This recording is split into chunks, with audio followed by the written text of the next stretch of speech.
하나님께서 오늘 우리에게 주시는 말씀은 창세기 30장 30절 말씀입니다. 내가 오기 전에는 외삼촌의 소유가 적더니 번성하여 때를 이루었으니 내 발이 이르는 곳마다 여호와께서 외삼촌에게 복을 주셨나이다.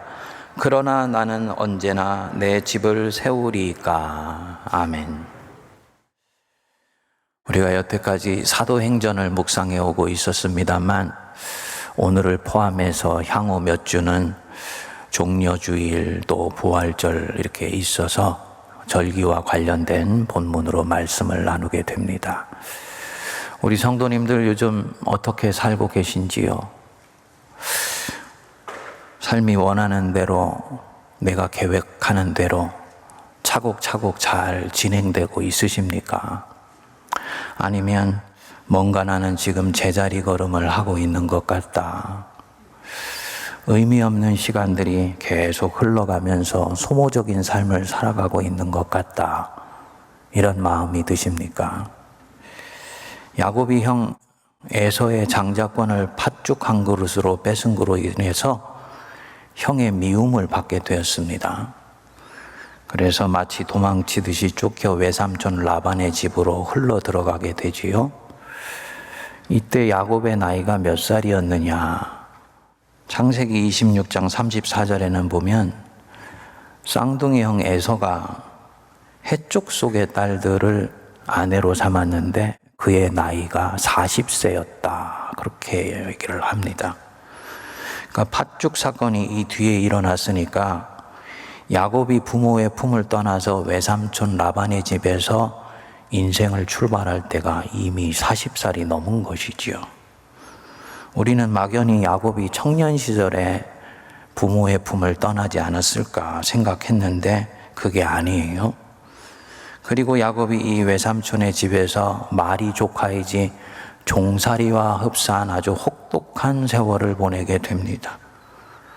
첫 부인 레아를 얻는데 7년을 노동을 하고 자신이 진짜로 사랑하는 여자 라헬을 아내로 얻기 위해서 또 7년 동안을 막노동을 합니다.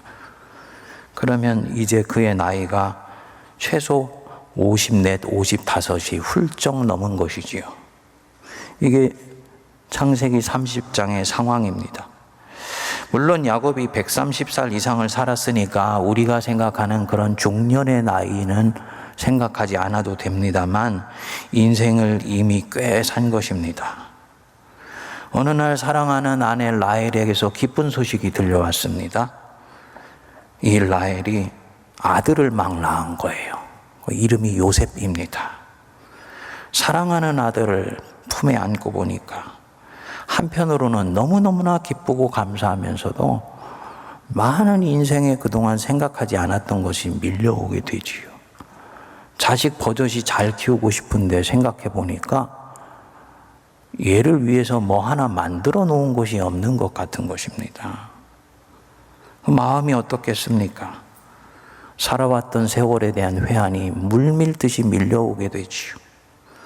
50년 동안 이상을 이렇게 달려왔는데 손에 아무것도 쥔 것이 없구나. 이곳 밭따라 마르면서 뼈가 빠지도록 일을 하면서 살았는데 내 집 하나가 없고 미래가 보이지를 않는구나. 아마도 지나간 세월에 대한 허전함, 또 힘은 빠져가는데 세월은 화살처럼 지나가는 것 같아서 느끼는 초조함, 이런 것들이 이 야곱 안에서 번복이 되는 가운데서 마음이 요동쳤을 것입니다. 안 되겠다. 이대로 시간을 보낼 수는 없다. 그래서 외삼촌 라반에게 가서 말을 하기 시작합니다. 그게 창세기 30장입니다. 거기 29절 30절을 보시면 야곱이 라반에게 이렇게 말을 합니다. 야곱이 그에게 이르되 내가 어떻게 외삼촌을 섬겼는지 어떻게 외삼촌의 가족을 쳤는지 외삼촌이 아시나이다. 내가 오기 전에는 외삼촌의 소유가 적더니 이제는 번성하여 때를 이루었으니 내 발이 이르는 곳마다 여호와께서 외삼촌에게 복을 주셨나이다.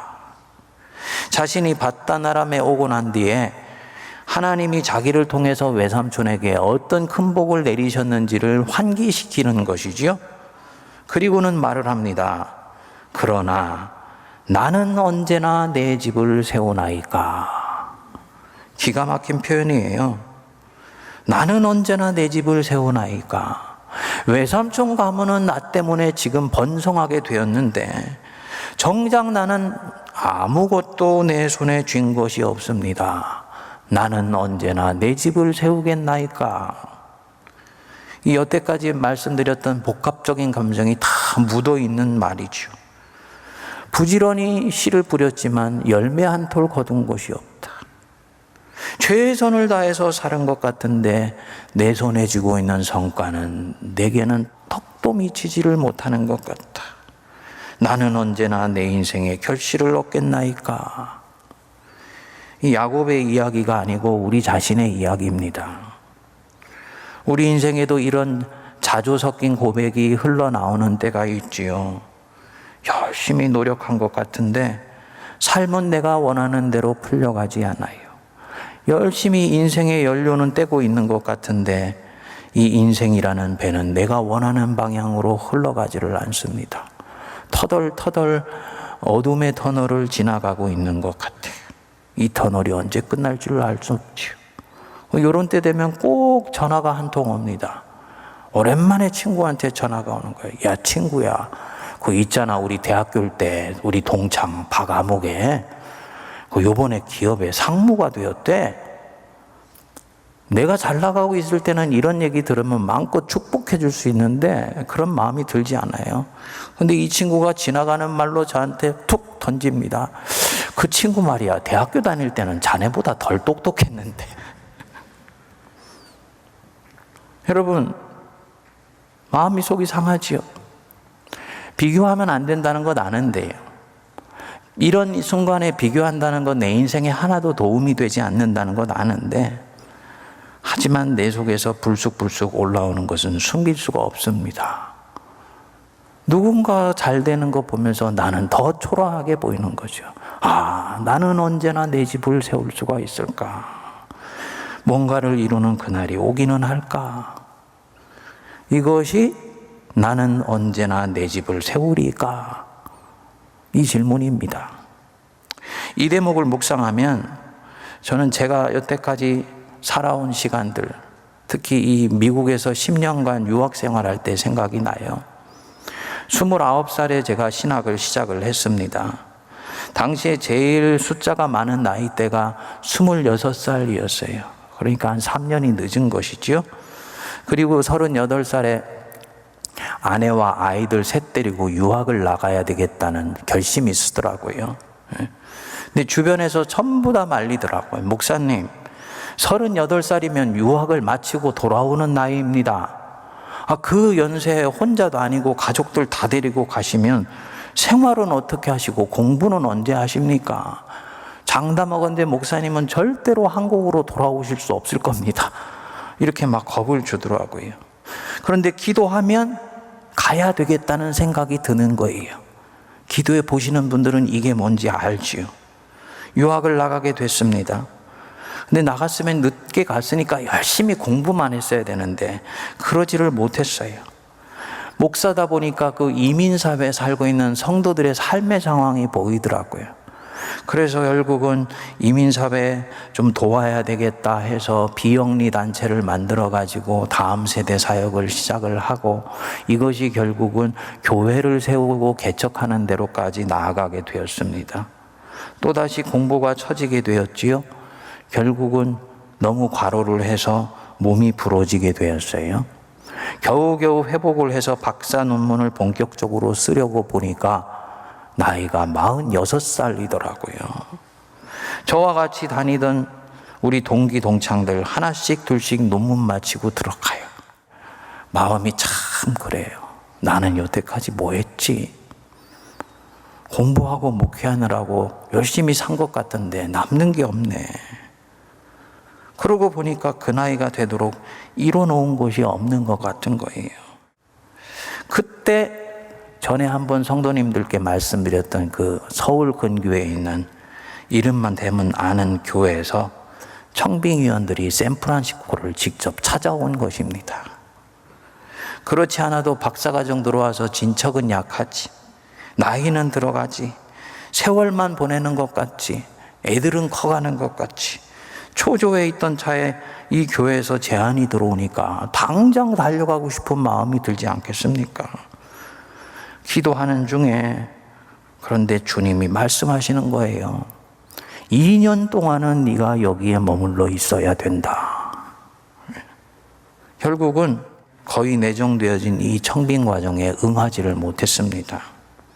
청빙위원들 그렇게 해서 떠나보내고 집으로 돌아오는데 이 샌프란시스코가 이 베이 만이거든요. 거기에 동과 서를 잇는 브릿지가 있어요. 베이 브릿지라고. 베이 브릿지를 이렇게 건너오는데 저 수평선 너머로 하늘과 바다가 있다는 그곳을 보는데 마음속에서 뭉클한 것들이 올라오는 거예요. 주님, 도대체 언제까지 이렇게 세월만 써야 하는 것입니까? 제 때는 언제 오는 것입니까? 주님한테 아주 하소연하는 마음이 들더라고요. 근데 주님이 아무 말씀도 하지를 않아요. 겨우겨우 2년을 집중을 하여서 논문을 마쳤습니다. 근데 그 무렵에 담임 목사님이 막 사임하신 교회에서 제가 설교 목사로 설교를 하게 됐어요. 한 1년 반을 했더니 청빙 제안을 저한테 하더라고요. 그 새누리교회라고 안희숙 사모님, 죽으면 죽으리다. 그 안희숙 사모님의 부군되시는 목사님이 세운 교회입니다. 실리콘밸리의 꽤 큰 한인교회예요. 거기서 청빙 제안을 하더라고요. 목사님 한국 돌아가셔야 되는 것 압니다. 근데 4년만 여기 있으시면서 교회를 좀 안정시켜 주시면 저희들 잡지 않겠습니다. 그동안에 교회도 안정되고 목사님 자녀들 영주권도 다 해드리겠습니다. 미국에 자녀들 있어야 되는데 영주권 얼마나 중요한지 아시지 않습니까? 이렇게 얘기를 해요. 부모가 거절할 수가 없는 제안이에요. 생각해 보니까 아이들한테 하나님 일 열심히 하는 거 외에는 뭘 해준 게 없는 거예요. 그렇지, 애들 위해서 영주권 필요하지. 교회도 부족하지만 조금이라도 안정시킬 수 있으면 주님께 영광되는 것이지. 그래서 저 한 사람을 놓고 청빙 과정이 시작이 되었는데 어느 날 큐티를 하면서 기도를 하는데 또 하나님이 말씀을 하시는 거예요. 네가 언제부터 네 자식들 때문에 나 여호와의 길을 정했단 말이냐? 내 종의 자식은 내가 먹인다. 주님이 그렇게 화가 나셔서 말씀하시는 것은 처음이었습니다. 한국에 들어가야 된다고 지금 말씀하시는 것이구나. 통곡을 했습니다. 죄송해서 그런 것도 있지만은 서럽더라고요. 제가 가고자 하는 걸음 자꾸 막히는 것 같아서. 그리고 자꾸 주님이 저를 좁은 길로 이렇게 몰고 가시는 것 같아서. 결국은 집사람과 아이들 셋 LA에 두고 혈혈단신으로 한국에 10년 만에 돌아온 것입니다. 그 학교에 시간 강사 보따리 장수 딱 2과목 그거 가지고 돌아온 거예요. 그때 제 나이가 48살입니다. 그게 2011년 가을이었는데요. 그해 가을은 너무너무나 길었습니다. 연세대학교 강의를 하려고 올라가면 그 가을에 백양로에 이렇게 낙엽이 휩쓸립니다. 어느 날 낙엽 하나가 바람에 또르르 굴러가는데 그 낙엽이 꼭 제 인생같이 느껴지는 거예요. 생명의 뿌리로부터 떨궈져서 인생 바람에 휘둘리는 전혀 정처 없어 보이는 그 시험에 든 거죠. 목사가 그런 부분에 있어서. 그래서 저는 나는 언제 내 집을 세우나이까. 이 야곱의 마음이 무슨 마음인지 알아요. 때마침 그때 이 본문을 한번 묵상하게 되었는데 제가 속상하더라고요. 아니 야곱은 자기 꾀에 빠져서 지금 밧다라나무에 몰렸지 않습니까? 근데 하나님, 저는 부족하지만 분명히 주님의 음성을 따라서 여기까지 왔는데 제가 지금 밧다람에 와 있는 것 같아요. 이거 어떻게 된 겁니까? 계속 길을 막으시고 못 가게 하시고 아무도 기다려주지 않는 한국으로 돌아가야 된다. 그때는 우리 처갓집이나 본갓집이 다 한국에 있었으니까 여기가 내 집인 줄 알았는데요. 아니더라고요.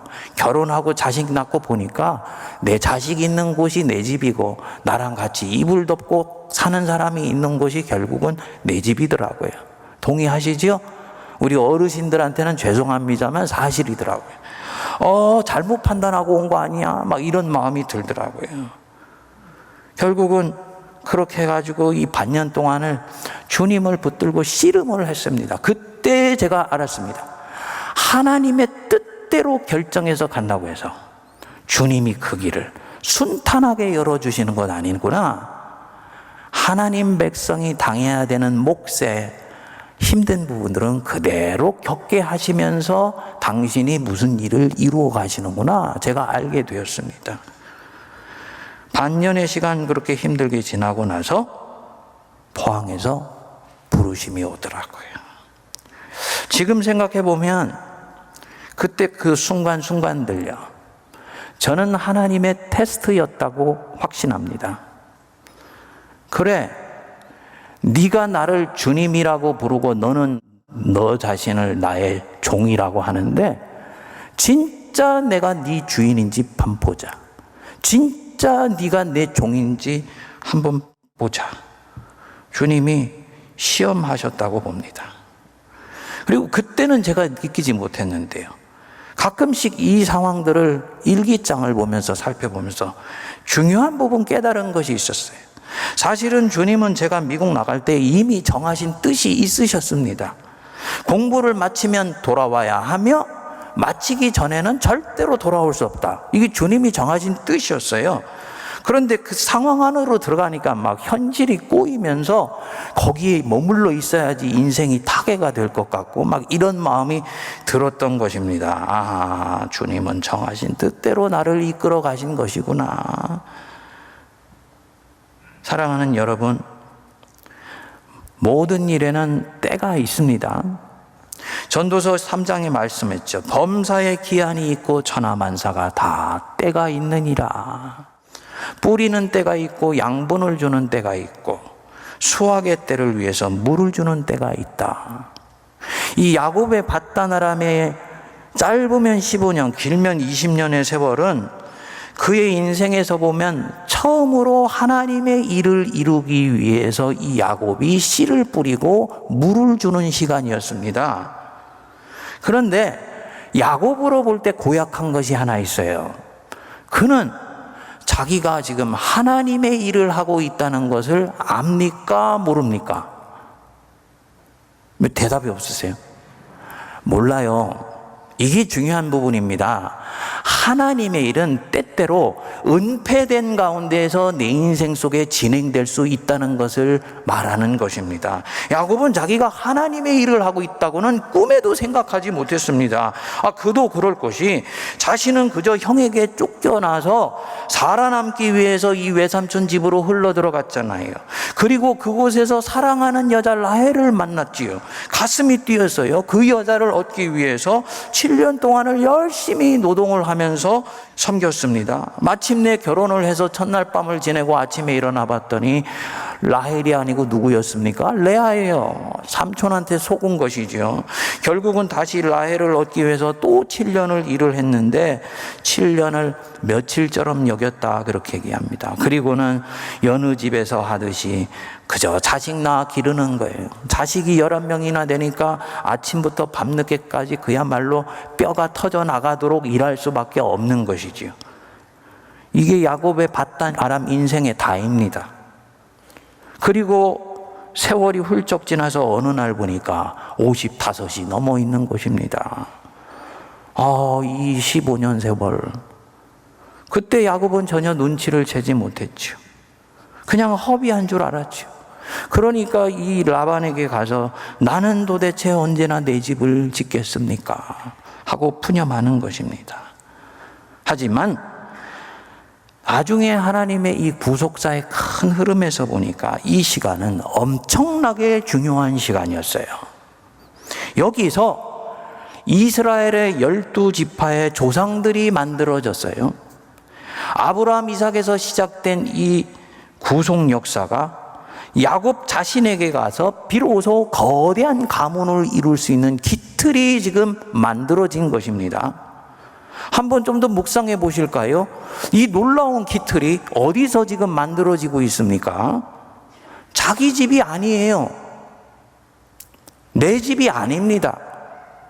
영주가 무슨 장원에서 잘 다스리듯이 갖춰진 장원에서 이 놀라운 일들이 일어난 것이 아니에요.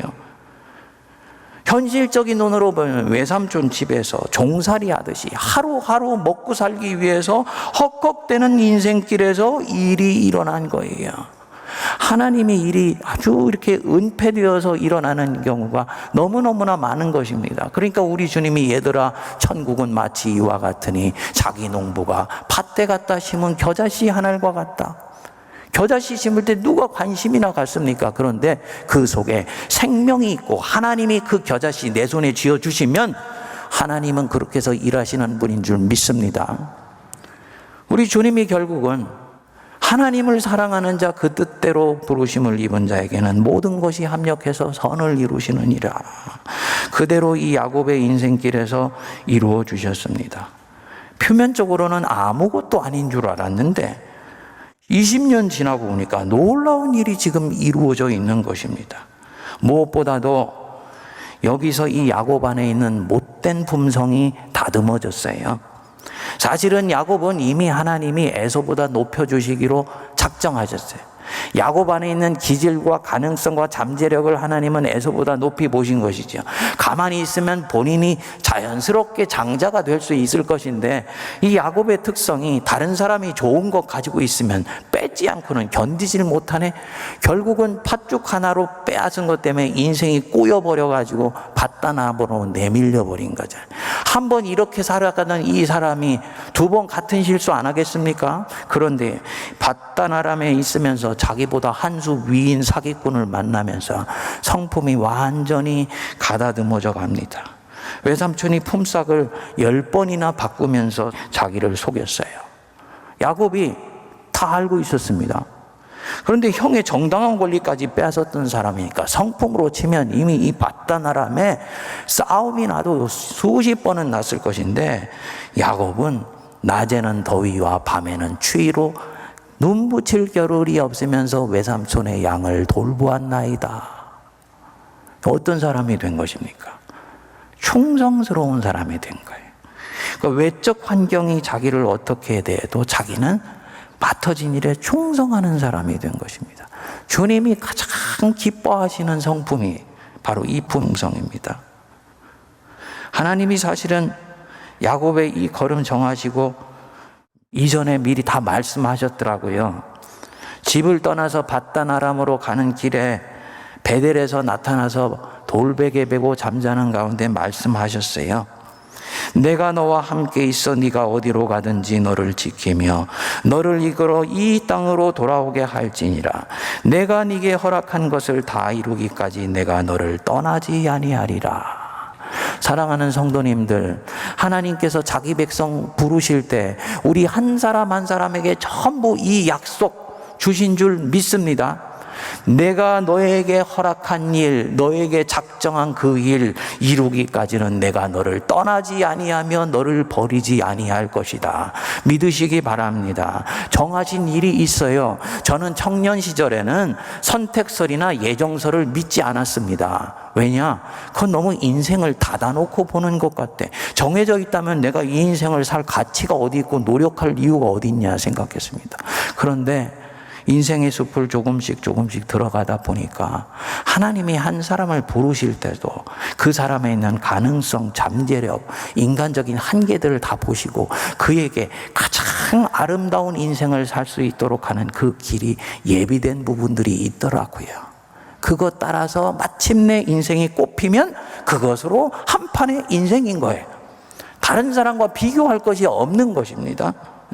그러니까 내가 네게 허락한 것 있다 이거지요. 다 이루기까지는 너를 떠나지 아니하리라.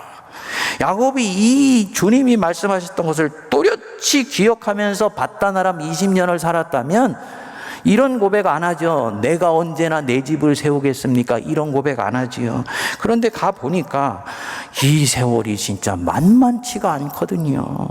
외삼촌도 외삼촌이지만은 사는 것 자체가 너무너무나 이게 정말 어리둥절한 거예요.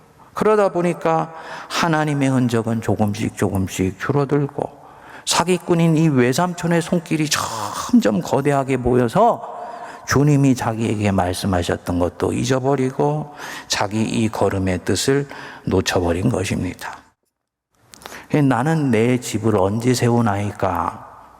사실은 외삼촌한테만 묻는 것이 아니고 스스로에게 자문하는 거지. 무엇보다도 하나님한테 이 질문하는 것이지요. 언제 하나님의 뜻이 내 인생에서 이루어집니까? 우리 성도님들이나 저나 부르실 때 다 주님이 주신 약속이 있으세요. 그거 죽을 때까지 잊으면 안 됩니다. 그 약속한 것 언제 이루어 주시나요? 주님이 세문 안으로 저를 부를 때 주신 약속이 있어요. 이거 언제 이루어 주시나? 언제 내 인생의 집이 세워집니까? 성도님들, 그 집 내가 세우는 것 아닙니다. 내 인생이 세워가는 것도 아니에요. 시편 127편 1절에 이렇게 말씀합니다. 여호와께서 집을 세우지 아니하시면 세우는 자의 수고가 헛되다. 뒤집어서 말씀하면요, 하나님께서 집을 세우면 그 집은 견고하여질 것이다. 내 인생의 집은 하나님이 세우시는 것이구나. 아멘 하십니까? 내게 정하신 뜻, 하나님이 때가 되면 반드시 이루어 주시는 것이구나. 목사님 어떻게 합니까? 하나님이 그걸 하실지요? 하나님은 본래 그런 분이세요. 히브리서 11장 11절의 말씀입니다. 믿음으로 사라 자신도 나이가 많아 단산하였으나 잉태할 수 있는 힘을 얻었으니 이는 약속하신 일을 미쁘신 줄 알미니라. 우리 하나님 어떤 분이시냐? 미쁘신 하나님이다. 영어 성경으로 찾아보면 God is faithful 이렇게 나와요. 충성스럽다 이런 뜻입니다. 사람이 하나님께 faithful 할 때는 충성이라 그러는데 하나님이 사람에게 대하실 때는 신실하시다. 우리 주님 신실하신 분이다. 그래서 사람과 달리 한 번 내게 말씀하신 것은 절대로 잊지 아니하시고 끝까지 이루어 주시는 분이 우리 하나님이시다. 하나님이 미쁘신 분이시기 때문에 내게 허락하신 것 이루실 줄 믿습니다. 우리가 할 일은 다른 것 없습니다. 인위적으로 내 집 지으려고 하지 않으면 됩니다. 하나님이 지으실 수 있도록 주님의 자리를 계속 만들어 드리면 돼요. 그런데 우리는 살다 보면 졸갑증이 나서 그렇게 못하지요. 만일 제가 그때 주님이 2차례 말씀하신 것 외면하고 그냥 제가 생각한 대로 길을 갔다면요, 제 인생의 집은 하나님이 지으신 것이 아니고 제가 지금 짓고 있는 것이 되지요. 평소에는 이것도 하나님이 하신 일입니다 하지만요, 주님과 나만이 있는 1대1의 골방의 자리로 갔을 때는 내 영혼은 그걸 아는 거예요. 영적으로 불이 붙지를 않습니다.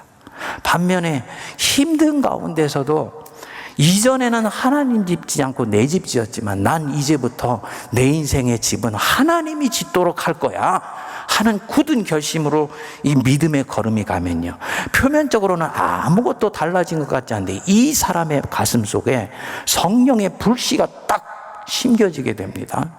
그래서 주님과 1대1로 있게 되는 자리에 이 가슴에 뜨거운 것들이 올라오면서 세상을 이기는 믿음이 나오게 됩니다. 우리가 이 축복을 누릴 수 있게 되기를 바랍니다. 그리고 지금부터라도 하나님이 우리 집 짓게 해드리시자고요. 생이 정체된 것 같이 느껴진다. 앞이 보이지 않는 것 같이 느껴진다. 어떻게 합니까? 하나님이 내 집 반드시 지으실 건 믿고 그분의 능하신 손길 아래 겸손하면 됩니다. 겸손하다는 얘기는요, 납작 엎드리라는 얘기예요. 저는 그해 가을에요, 정말 주님 앞에 납작 엎드렸습니다. 사실은 엎드릴 수밖에 없는 상황으로 몰고 가시더라고요. 그때는 힘들었는데 그게 은혜였어요. 사도 베드로가 이 인생의 진실을 압니다. 그러므로 하나님의 능하신 손 아래서 겸손하라. 때가 되면 너희를 높이시리라. 하나님이 결국 이 야곱의 바다나람 인생을 멋지게 사용하셨습니다. 우리 주님 진짜 멋진 분이세요. 무엇보다도 내적으로는 이 야곱의 품성을 가다듬으셨죠. 그래서 이 아들 12를 은혜 안에서 키울 수 있는 소위 성품의 복을 여기서부터 주신 거예요.